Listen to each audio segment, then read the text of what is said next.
Okay, this time we're going to be looking at the jungle tier list, obviously sponsored by Juice Gaming. Thanks to them for allowing us to do this and go through these tier lists. Now we're going to see in this one, I'm just looking at the junglers alone and the position they're in. There's a lot of junglers on this list, okay? Mainly because you can see all these gods in the jungle in previous situations. Anything A through S plus is technically viable in the jungle. The ones below that technically can be played there or they should be played there, but they're just having issues with it. I've thrown a few on there that shouldn't necessarily be there because you never really see them, or at the same time they've been played in the past is reasons you actually see them on here for the most part. There may be one or two missing as well. But we'll go through them and talk about exactly what's up with these gods. Top tier, shockingly enough, is Bellona and Zindan. Sorry, Bellona and Zindan? Bellona and Zindan, that's right. Bellona and Zindan. The reason I'm saying Bellona and Zindan is because we saw Zindan play jungle last time. Bellona and Serket are the top two up there right now. Bellona and Serket are very, very strong in the meta. Bellona, strong all stages of the game, cause a lot of issues. Should pretty much be first pick, first banned. Serket, same situation. Her level 8 onwards is absolutely amazing and very, very strong.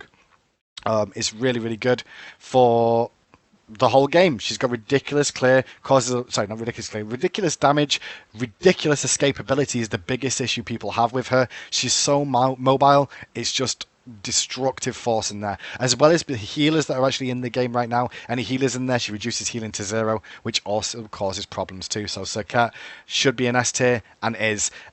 S itself, though, you can see that I've put Thor, Bastet, Hornbats, Nemesis, Thanatos all in here. They're all about the same equal level. People think Thor is strong. He is really strong. He's potentially S plus. He's probably a little bit above the others right now, just because of where he is. But he's not been nerfed in such a long time, and there's other gods around him that can cause problems. He can have a bad game but still be effective. He can have a good game and not be effective when you think about it. But Thor's in the S tier alongside Humbats. Humbats has risen up here. He's not been nerfed in a while. People thought he was weak after the crit nerf a long time ago to his passive, when it was dropped from 50% to 30%. But Humbats has one of the best ultimates in the game. Fear no evil on a jungler. It's effective at all stages of the game. Very effective team fight. Controlling, forces beads all the time. He's got good wave clear, good poke damage, has the ability to crit early on in the game, cause a lot of issues for team. Humbat's a very good all-round jungler. Bastet, up there again, the changes to penetration meant that she could build full damage and cause a lot of issues for her teammates. The bleed's very good, sorry, for the enemy team. Her bleeds are good. She's got probably the best initiation and escapability in one ability ever. Pounce is probably still OP as balls, in my opinion. When I first came to this game, it used to have CC immunity. It's still really strong. You can engage, deal all your damage, jump back out again. You can reposition yourself, you can bait with it. Bastet's just very, very good all around. Has decent range, has the cats, which are effective at all stages of the game. Maybe late game they fall off, but they still provide a slow and cause an issue for the team to kill and die quickly in the late game. Thanatos, underrated by most at the moment, but Thanatos has the natural ability of having penetration built into his kit. When people start realizing that Thanatos is very strong and the early game is very, very important, the early game snowball is very, very potential right now. So Thanatos is in here because he's all about the early game and getting control for his team. Can he invade and go aggressive? Yes, getting first blood for your team would be great. Can he snowball lanes? Yes, he can snowball lanes, and it can cause a lot of issues for the enemy team because of that. Natural penetration built into his kit when penetration's been taken off boots and people are realizing that penetration's hard to come by now is one of the reasons Thanatos is up here. He's a very, very strong jungler, very underrated right now. Nemesis is in the mix because warriors are still a big thing in the solo lane. Guardians in the support role are always going to have protections to shred. Her early game is weak. She's just looking to farm up in the early game, but her late game is so destructive that she deserves to be an S tier. She can single-handedly cause so many issues for the enemy team if she manages to get to the late game and hit full build. It's kind of the same thing as Thanatos. If you think about it, Thanatos is the early version of Nemesis. Nemesis is the late version of Thanatos' early. So those two are both up here as well. That's all the S tier. We're going to drop down to the S minus now. Have a little look at Arachne. Arachne's currently sat just below the S tier. The reason I feel is that it's very difficult for people to really play Arachne to her full potential. She has a lot of damage. She has a fantastic escape or an initiation ability with her ultimate. She can go into a fight, cause a lot of damage, and disengage for a few seconds and come back in once again. The difficulties with Arachne is making sure you can confirm that damage by getting up close. You have to make sure you land your web on the ground onto the targets to make sure they're slowed and get in range. You're still a melee god. You have good damage sources, good sustain. It's just very difficult to play her at a very high level. She's probably she's up there in terms of difficulty to play just because of how you have to play her and think about all your options of how to deal damage. So the reason that's why she's currently sat at S minus. Awilix A plus right now. I personally am not a big fan of Awilix, but a lot of people are, and we've seen her in competitive play as well. She has good matchups against some of these ones above her when you think about it. Against Serket, she can pull her in, cause some issues with her ultimate. Against Bastet, she causes issues. Feather Step, a very underrated ability. Feather Step's probably her best ability in the kit because it actually takes her out of combat technically, so she doesn't take any damage while she's Feather Stepping. It does very good damage as well.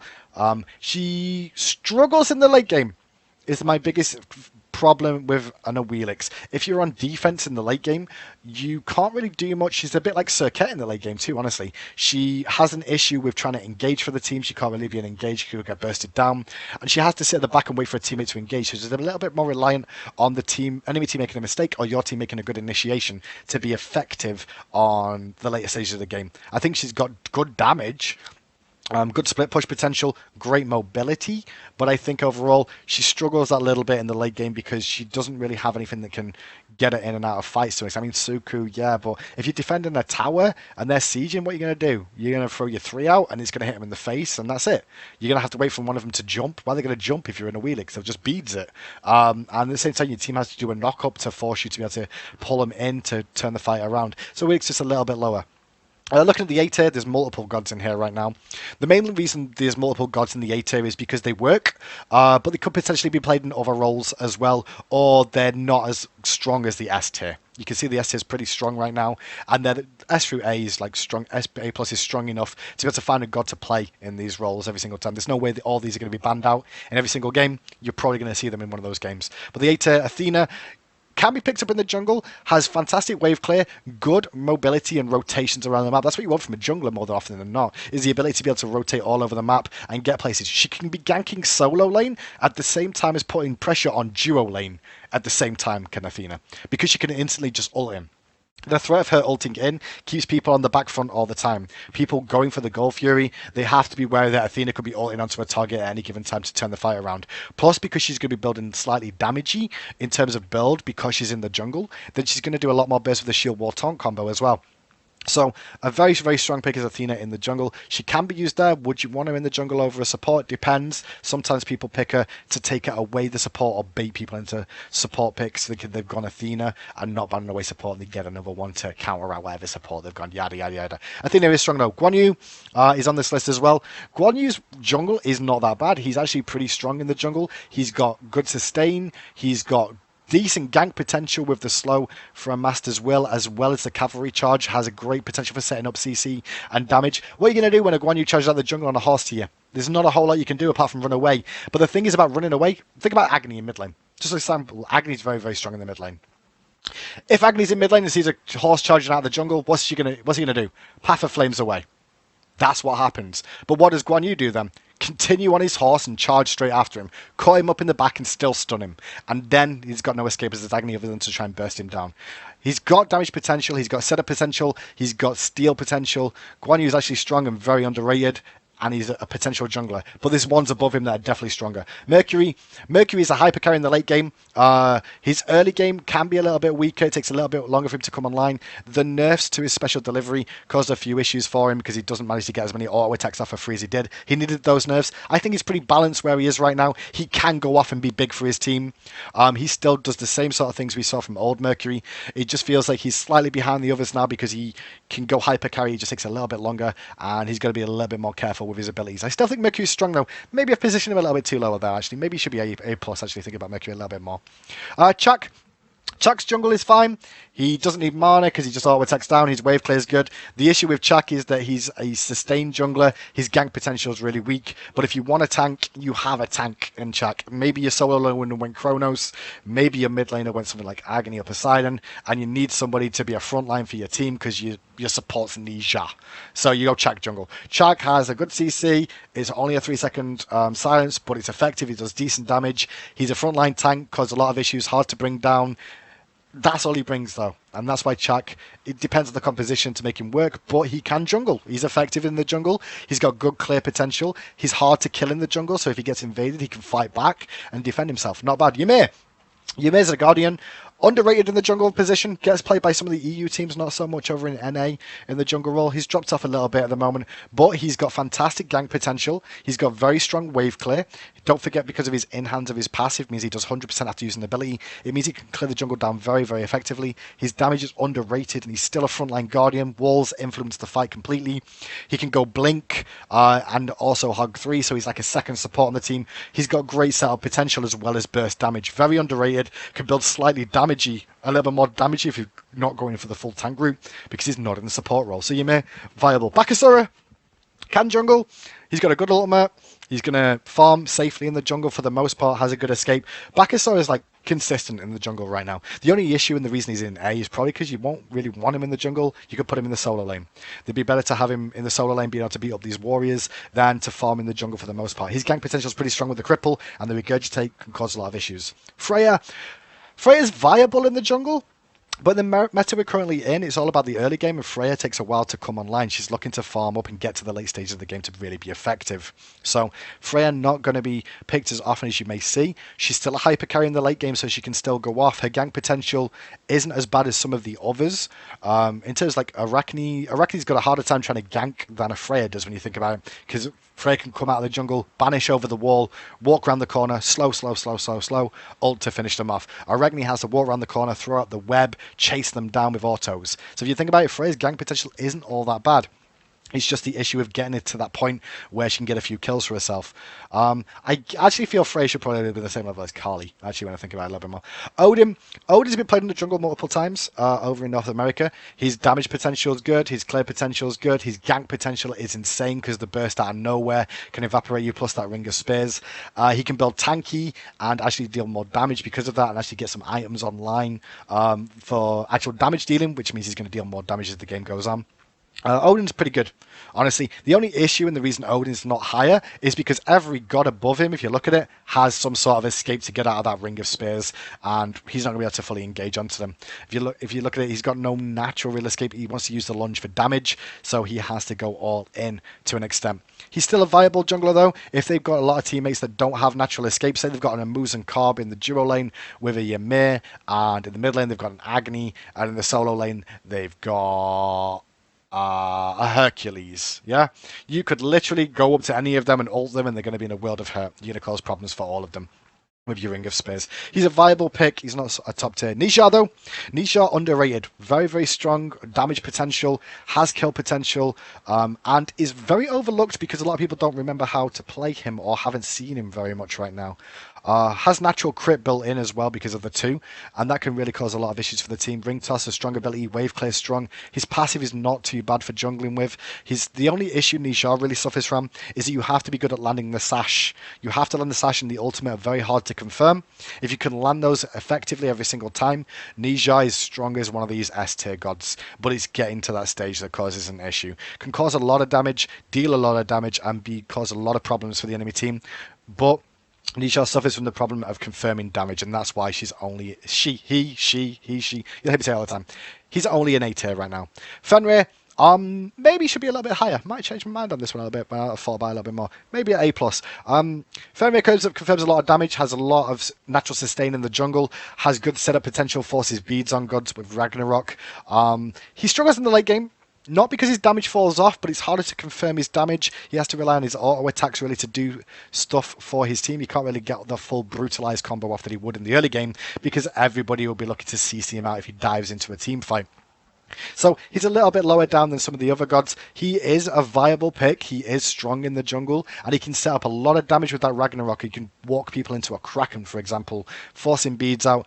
Huge damage potential, very, very safe jungler, and very good all-round jungler in my view of where he could be. But the ones in S tier are just too far above him right now and provide a little bit more safer options of dealing damage. Going on to the A- tier, Hercules.